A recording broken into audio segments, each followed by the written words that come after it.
ഇപ്പോൾ അറസ്റ്റ് ചെയ്യപ്പെട്ടപ്പോഴാണ് നമ്മൾ അറിയുന്നത്. നമ്മൾ അറിയുന്നത്, അല്ലാതെ ആർക്കും അത് അറിയില്ല. അത് എന്റെ സോഷ്യൽ മീഡിയ ടീമിലൊന്നുമില്ല. എനിക്ക് പ്രതിപക്ഷ നേതാവായിരിക്കുമ്പോഴും സോഷ്യൽ മീഡിയ ടീമില്ല, ഇപ്പോഴും സോഷ്യൽ മീഡിയ ടീമില്ല. ഞാനൊരു കോർഡിനേറ്ററെ ഒന്നും ഒരു സ്ഥലത്തും വെച്ചിട്ടില്ല. പിന്നെ രണ്ടാമത്തെ കാര്യം, മെറ്റ എന്ന് പറയണം, ഭയങ്കര സംഭവമാണ്. ഞാനൊരു ഭയങ്കര സംഭവം എന്ന് എനിക്ക് തോന്നുന്നത് വാർത്തയൊക്കെ വായിച്ചിട്ട്. ഞാൻ എഴുതി കൊടുക്കുന്ന സാധനങ്ങളൊക്കെ മെറ്റ റിലീസ് ഓർഡർ ക്യാൻസൽ ചെയ്യാന്ന് പറഞ്ഞ. ഒന്ന്, ഈ അറസ്റ്റ് ചെയ്യപ്പെട്ട രണ്ടുപേരെ എനിക്ക് നേരിട്ട് അറിയാം. മുഹമ്മദ് ഹുസൈനെ, അബ്ദുൽ സലാമിനെ എനിക്ക് നേരിട്ട് അറിയാം. അതിലെ മുഹമ്മദ് ഹുസൈൻ അവിടുത്തെ ഒരു യൂത്ത് കോൺഗ്രസ് പ്രവർത്തകനായിരുന്നു. ഞാൻ ആദ്യമായിട്ട് അദ്ദേഹത്തിനെ ഫോണിൽ വിളിക്കുന്നത് നവകേരള സദസ്സുമായിട്ട് അദ്ദേഹത്തിന് പെരുമ്പാവൂരിൽ കുറുപ്പമ്പടി MGM സ്കൂളിന്റെ മുമ്പിൽ വെച്ച് ക്രൂരമായ ലാത്തിച്ചാർജിൽ പരിക്കേറ്റ് അദ്ദേഹം കിടക്കുന്ന സമയത്താണ്.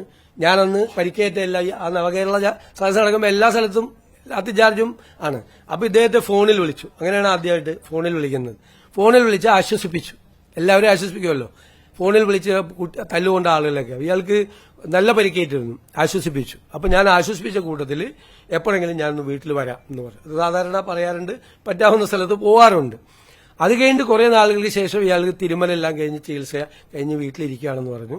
ഞാൻ ഇദ്ദേഹമുള്ള ആ വെങ്ങോല പഞ്ചായത്തിലൊരു പരിപാടിക്ക് പോയി കഴിഞ്ഞപ്പോൾ MLA-യോടും അവിടുത്തെ പാർട്ടി ഭാരവാഹികളോടും ഒപ്പം അവരെല്ലാം കൂടി പറഞ്ഞു ഒന്ന് പോകണം, സാറ് വാക്ക് കൊടുത്തിട്ടുള്ളതാണെന്ന് പറഞ്ഞാൽ ആ വീട്ടിൽ പോയി ഇദ്ദേഹത്തെ കണ്ടതിന് ഫോട്ടോസൊക്കെ ഉണ്ട്.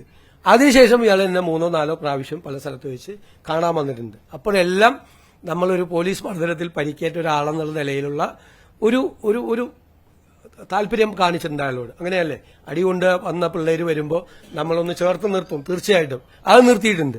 അപ്പോൾ ഒന്നും അവിടുത്തെ പാർട്ടിക്കാർക്കോ പബ്ലിക്കിനോ ഇതൊന്നും അറിയില്ലല്ലോ ഇദ്ദേഹത്തിന് ഇങ്ങനത്തെ ഒരു സംഭവം ഉണ്ടെന്ന്. ഇപ്പോൾ അറസ്റ്റ് ചെയ്യപ്പെട്ടപ്പോഴാണ് നമ്മൾ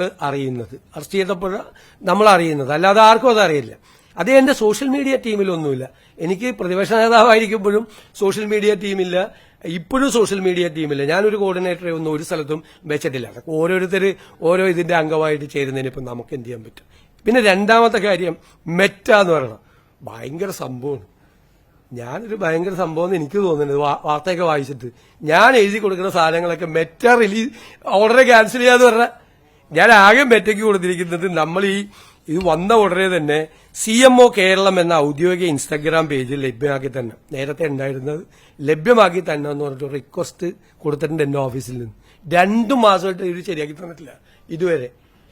ഞാൻ പറഞ്ഞിട്ടാണ് എന്റെ സാധനം മുഴുവൻ, ഞാൻ പറഞ്ഞിട്ട് മുഴുവൻ മെറ്റ റിലീസ് ചെയ്യണത് പറഞ്ഞത്. നിങ്ങളൊക്കെ അതിങ്ങനെ വാർത്ത കൊടുക്കുക, നിങ്ങളൊന്ന് ആലോചിച്ചു. ഞാൻ പറഞ്ഞു കഴിഞ്ഞാൽ മെറ്റ റിലീസ് എന്റെ പോയിട്ടുണ്ട് 3 എണ്ണം. ഇത് ഒരുപാടെണ്ണം പോയിട്ടുണ്ട്. അതായത് ഈ ദൃശ്യമാധ്യമങ്ങളുടെ ഓൺലൈൻ ആളുകൾ വെച്ച കാര്യം. ഒന്ന്, ഞാൻ ഈ മത്സ്യത്തൊഴിലാളി മേഖലയിലുണ്ടായ വിഷയങ്ങളിൽ ഇടപെട്ടതിനെ അഭിനന്ദിച്ചുകൊണ്ട് തിരുവനന്തപുരം ആർച്ച് ബിഷപ്പ് കൊല്ലം രൂപതയുടെ 700ാം വാർഷികത്തിൽ നടത്തിയ പ്രസംഗം പല നിങ്ങളുടെ ഓൺലൈൻ ചാനലുകളിലും വെച്ചു. അത് റിമൂവ് ചെയ്തു. അത് എന്നെ അഭിനന്ദിച്ചുകൊണ്ടായിരുന്നു. എന്റെ ഇടപെടലുകളും എന്നെ വിശ്വാസമുണ്ട് വളരെ ഇതാണെന്ന് പറഞ്ഞ് അദ്ദേഹം നടത്തിയ ഒരു പ്രസംഗം. ആ പ്രസംഗം ഓൺലൈൻ ചാനലുകൾ കൊടുത്തത് റിമൂവ് ചെയ്തിട്ടുണ്ട്. ഞാന് ഷിബു ബേബി ജോണും ഞാനും തമ്മിൽ ഒരുമിച്ച് ഗൗതം കൃഷ്ണയുടെ വീട്ടില് പോയത്, അത് ചില ചാനൽ കൊടുത്തത് അത് റിമൂവ് ചെയ്തിട്ടുണ്ട്. മൂന്നാമത്, KCBC മുഖ്യമന്ത്രിക്ക് ഒരു പരോക്ഷ പിന്തുണയുമായി ദുരിതാശ്വാസ പ്രവർത്തനങ്ങളിൽ ആരും രാഷ്ട്രീയം പറയരുത് എന്ന് പറഞ്ഞ് വെച്ച എന്റെ കൂടി ഫോട്ടോ വെച്ചുകൊണ്ട് പോസ്റ്റ് ചെയ്ത ഈ സോഷ്യൽ മീഡിയ ദൃശ്യമാധ്യമങ്ങൾ സോഷ്യൽ മീഡിയയുടെ എല്ലാ റിലീസും.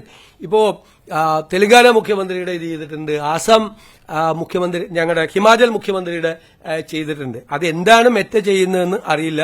ചാനലുകളുടെ പേരിൽ കൊടുത്തിരിക്കുന്ന കാര്യങ്ങൾ എനിക്കത് തിരിച്ച് വരുന്നതിൽ സന്തോഷമുള്ളൂ. കാരണം അങ്ങനെ ചെയ്യാൻ പാടില്ലല്ലോ, നാളെ എന്റെയും പോകില്ലേ.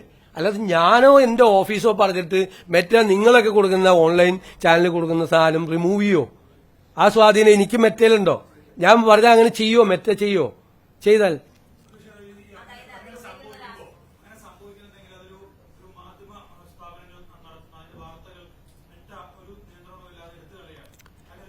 അതിന് നമുക്ക് ഇടപെടണം.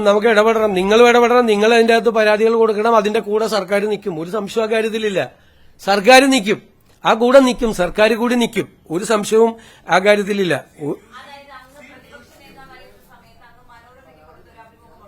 ആ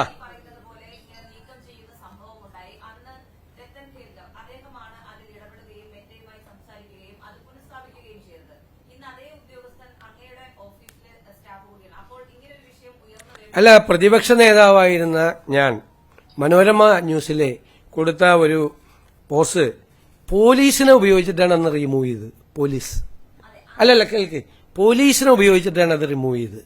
പോലീസിനെ ഉപയോഗിച്ച് ഇപ്പൊ ഇലക്ഷൻ പരാതി കൊടുത്ത് ഞാൻ പരാതി കൊടുത്തില്ലേ, ചീഫ് ഇലക്ടറൽ ഓഫീസർക്ക് പരാതി കൊടുക്കൂല്ലേ? പരാതി കൊടുക്കും. എന്നിട്ട് അവരത് പുനഃസ്ഥാപിച്ച് അത് തെറ്റാണെന്ന് പറഞ്ഞു. തെരഞ്ഞെടുപ്പ് ലംഘനം കൂടിയല്ലേ, തെരഞ്ഞെടുപ്പ് പ്രചരണത്തെ തടസ്സപ്പെടുത്തുന്നത്. അത് പോലീസിനെ ഉപയോഗിച്ച്. അതിൻ്റെ അത് ഒന്നുമില്ല. ജോണി ലൂക്കോസുമായിട്ട് ഞാൻ കൊടുത്ത ഇന്റർവ്യൂ പോലീസിനെ കൊണ്ട് റിമൂവ് ചെയ്യിപ്പിച്ച് അന്ന് അത് പറഞ്ഞുകൊണ്ട് അവരത് തെറ്റാണെന്ന് മനസ്സിലാക്കിയപ്പോൾ ഒരു റീഇൻസ്റ്റേറ്റ് ചെയ്തു, അത്രേ ഉള്ളൂ.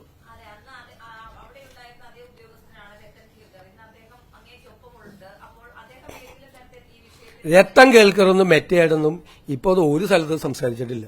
ഒരാൾ എന്റെ ഓഫീസിലെ ഒരാളും ഞങ്ങളെ ഓഫീസിൽ പറഞ്ഞ മെറ്റ നിങ്ങളുടെയൊക്കെ റിമൂവ് ചെയ്യാണ്, നിങ്ങളെല്ലാം റിമൂവ് ചെയ്യാണ്. ഞാൻ പറയില്ല, എനിക്ക് അനുകൂലമായിട്ടുള്ള കാര്യം പ്ലീസ് ഞാൻ പറയുമല്ലേ മറുപടി, പ്ലീസ് ഞാൻ പറയുമല്ലേ, അങ്ങ് ചോദിച്ചതിന് ഞാൻ മറുപടി പറയല്ലേ.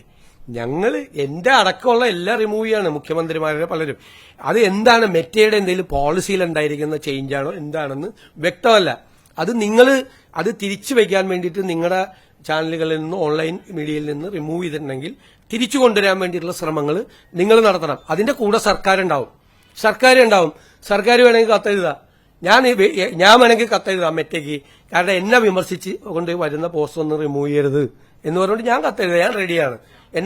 നിങ്ങൾ ആർക്കെങ്കിലും അങ്ങനെ ആരെങ്കിലും മെറ്റ കൊണ്ടിട്ട് ഒരു 10 പോസ്റ്റ് റിമൂവ് ചെയ്തിട്ട് നമുക്ക് അങ്ങനെ കേരളത്തിലെ മാധ്യമങ്ങളുടെയും സോഷ്യൽ മീഡിയയുടെയും വായു മൂടി കിട്ടാൻ പറ്റുമെന്ന് വിശ്വസിക്കുന്നൊരു മൂഢനാണോ ഞാൻ? നിങ്ങളെന്താ? അല്ല, അത് അങ്ങനെയല്ലേ അവര് പറയുള്ളൂ. കാരണം പോലീസിനെ ഉപയോഗിച്ച് ഞാൻ ജോണി ലൂക്കോസിന് കൊടുത്ത ഇന്റർവ്യൂ നിങ്ങൾ നോക്കുക, അതിന്റെ അകത്ത് വല്ലതും ഉണ്ടാകുന്നു. റിമൂവ് ചെയ്യിപ്പിച്ച ആളുകളാണ് ഈ പറയുന്നത്. റിമൂവ് ചെയ്യിപ്പിച്ച ആളുകളാണ് പ്രതിപക്ഷ നേതാവിന്റെ റിമൂവ് ചെയ്യിപ്പിച്ച ആളുകളാണ് ഈ പറയുന്നത്. എന്റെ ഇന്റർവ്യൂ അത് അവരെന്തൊക്കെ പറയാം.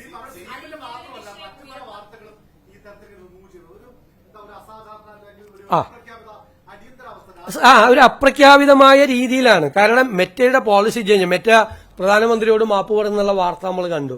അതിനുശേഷമാണ് ഇത് ത്രൂ ഔട്ട് ഇന്ത്യയിലുണ്ട്, കേരളത്തിൽ മാത്രമല്ല. അതുകൊണ്ടാണ് ഞാൻ തെലങ്കാനയിലെ കാര്യം പറഞ്ഞത്, ഹിമാചൽ മുഖ്യമന്ത്രിയുടെ പറഞ്ഞത്. ഇങ്ങനെ പല സംസ്ഥാനങ്ങളിലും ഇതുമായിട്ട് ബന്ധപ്പെട്ട റിപ്പോർട്ടുകൾ വരുന്നുണ്ട്. നിങ്ങളിത് റിമൂവ് ചെയ്യപ്പെട്ട സ്ഥാപനങ്ങൾ അവർക്ക് പരാതി അയക്കി, നമ്മളും പറയാം, നമ്മൾ അതിന്റെ കൂടെ നിൽക്കുക, സർക്കാർ അതിന്റെ കൂടെ നിൽക്കുക.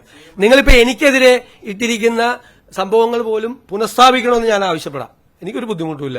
അത് വന്നാൽ അല്ലെങ്കിലും പറയാനല്ലേ. അല്ലല്ല, പോലീസ് ഇതുമായിട്ട് യാതൊരു അല്ല അത് അവര് ചെയ്യുന്നതല്ല, അവിടെ നിന്ന് ചെയ്യുന്നതല്ല. അവരോടാണ് നമ്മൾ ആവശ്യപ്പെടുന്നത്. അവരാണ് ഇതിന്റെ അതോറിറ്റി, അവർക്ക് മാത്രമേ ഇത് റിമൂവ് ചെയ്യാൻ പറ്റുള്ളൂ. അതല്ലേ സർക്കാർ ഇടപെടാന്നല്ലേ ഞാൻ പറഞ്ഞത്. നിങ്ങൾ കൂടി വേണം, നിങ്ങൾ നീക്കം ചെയ്ത ആളുകൾ പരാതി കൊടുക്കണം. കാരണം നിങ്ങളാണ് അഗ്രീവ്ഡ് പാർട്ടി ഇത് നീക്കം ചെയ്ത സ്ഥാപനങ്ങളാണ്. അവര് പരാതി കൊടുക്കണം. അവര് പരാതി കൊടുത്താലേ നിലനിൽക്കുള്ളൂ. നമ്മൾ അതിന് പിന്തുണ കൊടുക്കുക. എന്റെ ഇടയ്ക്ക് എന്നെ വിമർശിച്ചുകൊണ്ടിട്ടിരിക്കുന്ന പോസ്റ്റുകളടക്കം തിരിച്ചിടണം എന്ന് പറഞ്ഞിട്ട് നമ്മൾ കത്ത് കൊടുക്കുക. ഒരു പ്രശ്നമില്ല.